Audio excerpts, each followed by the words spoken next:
Welcome back नाजरीन, वापस आ चुके हैं हम समा के मेहमान में। आज हम आपको मिलवा रहे हैं सऊद और जवेरिया से। जैसा कि हमने आपसे कहा था ब्रेक के बाद जवेरिया हमारे साथ होंगी। जी हाँ, वादे के मुताबिक जवेरिया हमारे साथ है, लेकिन अब सऊद नहीं है।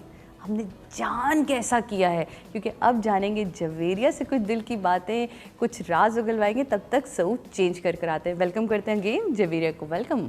तुम बताओ, एज अ वाइफ अब एक फिल्म स्टार से शादी, क्योंकि हमारा तो छोटा मीडियम है ना, टीवी हमारा बड़ा छोटा मीडियम था, हम लोगों ने साथ काम किया। जब फिल्म स्टार से शादी की तो कौन से वाले वो खौफ थे जो दिमाग में और दिल में थे, और कौन सी खुशी थी जो बहुत ज़्यादा थी? पहली दफ़ा रिश्ता आया और मेरी पुप्पो ने बताया कि वो लोग रिश्ता लेकर आए हैं। हाँ। जबकि इनकी भांजी ने फ़ोन किया था कि हम मिलने आना चाह रहे हैं। तो मैंने कहा किसका रिश्ता? पुप्पो ने कहा मैंने कहा नहीं, मैंने कहा आपको गलत फहमी हुई है। पुप्पो कह रही नहीं, वाकई वो लोग रिश्ता लेकर आए हैं। तो मैंने फिर अम्मी से, दादी से, पुप्पो से ये कहा, मैंने कहा मैं कैसे कर सकती हूँ किसी फिल्म स्टार से शादी, कितने स्कैंडल होते हैं और ये होता है और वो होता है, पता नहीं क्या क्या। तो मेरी दादी ने मुझे कहा कि देखो बेटा, जो शख्स डायरेक्ट तुम्हें रिश्ता भेज रहा है, बजाय इसके कि तुम्हारा फ़ोन नंबर लेता, हाँ, तुमसे मिलने का कहता, हाँ, तुम, क्योंकि शोबिज़ में तो हम काम कर सकते हैं या किसी भी बहाने से बुला सकते हैं, तो या कोई ऐसी वैसी बात करता, वो तुम्हारे लिए ज़्यादा बेहतर आदमी होता है, या ये ज़्यादा बेहतर है जिसने डायरेक्ट अपनी फैमिली को भेजा, इज्जत दी है, डायरेक्ट रिश्ता भेजा है, बगैर ये जाने हुए कि तुम्हारा पास्ट क्या था या तुम अभी क्या कर रही हो या तुम्हारी ज़िंदगी में क्या हो रहा है। तुमने एक बड़े पीक पे अपने काम को छोड़ा। मैं हम सब उम्मीद से कर रही थी उस वक्त, बिल्कुल उस वक्त, वो भी कर रही और थी। एक टाइम था जवेरिया जलील का, नज़र आती थी एक हीरोइन, एक हमारे पास बड़ी पावरफुल हीरोइन हमारी मौजूद है। हम तो कहते हैं सऊद आप हमारी हीरोइन ले उड़े लेकिन ये मैं आपको बता दूं कि सऊद नहीं ले उड़े, सऊद से पहले इन्होंने कुछ 4 साल पहले ही उन खैरबाद कह दिया था इस काम को छोड़ दिया। तो दिल भी नहीं किया कि यार इतनी बिजी लाइफ होती है हमारी शोबिज़ की। सादिया, जब किसी चीज़ से दिल आपका हट जाए ना, क्योंकि देखें आप जब भी, मैं हर लड़की यानी आप काफ़ी हेड स्ट्रॉन्ग हो, हाँ, सोच लिया तो बस कर लिया। क्योंकि देखिए, जब खासकर लड़कियों की बात मैं कर रही हूँ, मर्द हजरात तो फिर भी फैसला करने में वो तो उनकी थोड़ी गैरत वैरत भी होती है, तो हाँ, ईगो के हिसाब से भी आगे नहीं करते जो कह देते हैं। लड़कियों का थोड़ा ये थोड़ी सी वो होती है कि चलो कोई बात नहीं ये वो। लेकिन मैं कहती हूँ कि जब भी किसी भी लड़की, कोई भी लड़की हो, तुमने मेरे साथ काम किया, मैंने तुम्हारी प्रोडक्शन में भी काम किया है, मेरी फर्स्ट और हम लोग कितना आराम से काम करते थे। तो जब कोई भी लड़की किसी भी फील्ड में हो, जब उसको ऐसा लगता है कि इज्जत में थोड़ी सी भी कमी आ रही है, तो फिर मेरा नहीं ख्याल कि वो लड़की उस जगह पर एक सेकंड भी ठहर सकती है। तो फिर मैंने इसलिए काम छोड़ दिया। और उसके बाद फिर जब मेरी सऊद से बातचीत का हुआ सिलसिला, मैं बड़ी डरी हुई भी थी, लेकिन मेरी दादी ने, अम्मी ने मुझे समझाया, पुप्पो ने समझाया, तो मैंने कहा चलें ठीक है, आप लोग कह रहे हैं। तो सऊद वैसे कोई चाव नहीं था, मतलब दादी पुप्पी ने समझा दिया तो ठीक है, हाँ ठीक है। मुझे तो डर था ना थोड़ा सा, लेकिन एक होगा तो ना। किस बात को?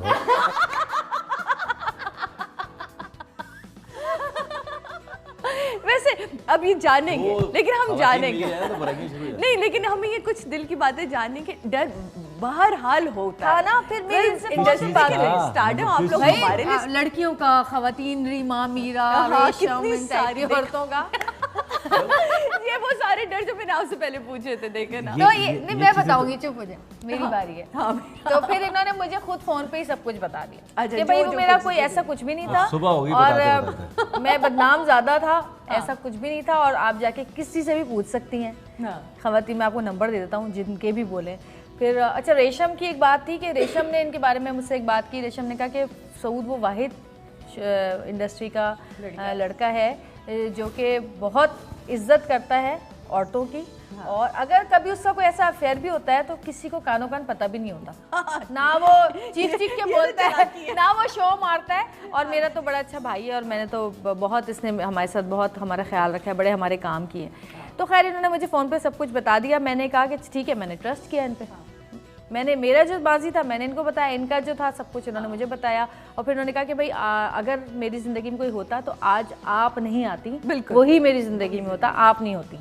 और हमने एक बात ये की कि हमने जब शादी की तो ये हमारे म्यूचुअल अंडरस्टैंडिंग थी, इनका आइडिया था वैसे कि निकाह जो है हम ओपनली करेंगे, ताकि लोगों में कोई वो ये ना हो कि पहले कर लिया, नहीं वो कहानियाँ शुरू हो जाती हैं, पहले कर लिया। और हमने किसी को बताया नहीं कि हमारा रिश्ता तय हो गया है। एक्चुअली मैंने अपना फ़ोन बंद कर, नंबर जो था वो तो मेरे 4 साल से बंद ही था, क्योंकि मैं शोबिस छोड़ चुकी थी तो मैंने अपना नंबर चेंज कर लिया था। फिर घर भी नया था तो घर भी चेंज हो गया था, तो ना किसी को घर पता था, ना किसी को नंबर पता था, और ना किसी को ये पता था कि मेरी जो है ना, सिर्फ शान, रैम्बो और अरबाज वगैरह को पता था, क्योंकि वो लोग रिश्ता लेकर आए थे साथ। इनकी साइड ना ससुराल, पूरे ससुराल को हाँ, और हमारे यहाँ किसी को भी नहीं पता था। फिर जब मेरी मंगनी इनके साथ हुई है, जिस दिन शादी की तारीख तय की गई उस दिन फिर आकिफ को और आकिफ को मैंने बुलाया, तो आकिफ को ज़ाहिर है फिर पता था। उसके बाद जब शादी हुई तो आज शादी वाली रात आप मुझे तैयार करे थे, और मैं तुम्हें आज बड़े मजे का किस्सा सुनाती हूँ जो कि तुम्हें किस्सा पता नहीं है अभी। अच्छा, तुमने मुझे तैयार, तुमने मेरे बाल बनाए थे यार, बाल बनाए, मैंने कस के जूड़ा बनाया, पिन्स लगाई, दुपट्टा सेट किया।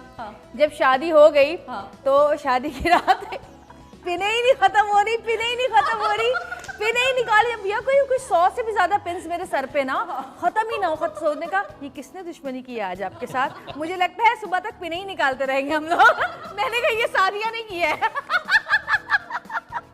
तो हमने तुम्हें उस रात भी बड़ा याद पड़ा है। यानी कि मैं बड़ी खास पर्सनालिटी मेरी रही इनकी शादी में, देखे दुश्मन था जिसने पिने लगाई है सर पे। बट मैंने वो सब कुछ मोहब्बत में किया था, क्योंकि वो बाल किसी तरह ठहर ही नहीं रहे थे। लेकिन अगेन वो एक बहरहाल दुल्हनों को इतना ही मुश्किल से गुजरना पड़ता है साथ। सही, हंसते खेलते माशाल्लाह ये जिंदगी गुजरी। कोई रिग्रेट लगता है लाइफ में? हाँ, एक है।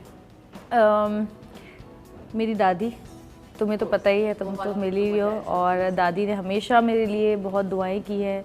माँ बाप की भी दुआएं हैं, लेकिन दादी जो थी वो बिल्कुल मेरी माँ की तरह ही थी। तो वो एक पछतावा ज़िंदगी से नहीं जाता, और मैं सबको कहती हूँ कि भाई ज़रा सी भी अपने वालिदैन की या करीबी लोगों की अगर आप सुने कि तबीयत ख़राब है तो फ़ौरन उनके पास जाएँ। आप चाहे दुनिया के किसी भी कोने में हो, आप फ़ौरन वहाँ जाएँ, क्योंकि वक्त और लम्हा हमें वही कहते हैं ना कि ये वक्त आपको बता के नहीं आता कि कब कहाँ कैसे वो आपसे किस तरह अपने चाहने वाले को दूर ले जा सकता है। तो ये रिस्पेक्ट, ये प्यार हमें उसी तरह देना है। बट अगेन आज भी वो हमारी दुआओं में मौजूद हैं, क्योंकि जो जवेरिया की दादी हैं वो हम सब की दादी हैं, क्योंकि हम सब उन्हें दादी ही बोलते थे, अम्मा बोलते थे और अम्मा ही बोलते थे। और मेरा ख्याल हमसे मिले, थोड़ा सा इस मूड को चेंज करते, कोई एक टिप देते जाएँ, दोनों अलग अलग, एक अच्छी ज़िंदगी गुजारने के लिए मर्द के पास क्या टिप है, मर्दों के लिए औरत के पास क्या टिप है, औरतों के लिए। पहले आप सब। एक अच्छी ज़िंदगी गुजारने के लिए मर्द को मर्द बन के रहना चाहिए, लेकिन कहीं कहीं थोड़ा सा सुननी भी चाहिए, अपने आप को डाउन कर ले ताकि औरत का रुतबा ऊपर हो जाए। बस वाह, ज़बरदस्त। यानी कि बहरहाल आपकी जो पर्सनालिटी वो तो वही रहेगी ना, मर्द तो मर्द ही है। हाँ। लेकिन अगर आप किसी की सुन लेंगे तो यहाँ पे डांटो अंदर के पैर पकड़ लिए। आप, मैं बस ये कहूँगी कि रिस्पेक्ट बहुत ज़रूरी है, क्योंकि अगर दो लोग आपस में एक दूसरे को पसंद नहीं करते तब भी ज़िंदगी गुजर जाती है, अगर अंडरस्टैंडिंग ना हो तब भी ज़िंदगी गुजर जाती है, मोहब्बत ना हो तब भी गुजर जाती है, लेकिन अगर रिस्पेक्ट ना हो तो ज़िंदगी गुजरना बहुत मुश्किल होता है। और दूसरी बात ये भी कहूँगी कि दो लोगों के बीच में बस किसी तीसरे को ना आने दें कभी भी ज़िंदगी में, अपने फैसले खुद। अब वही जो मैंने भी कहा था ना, इसके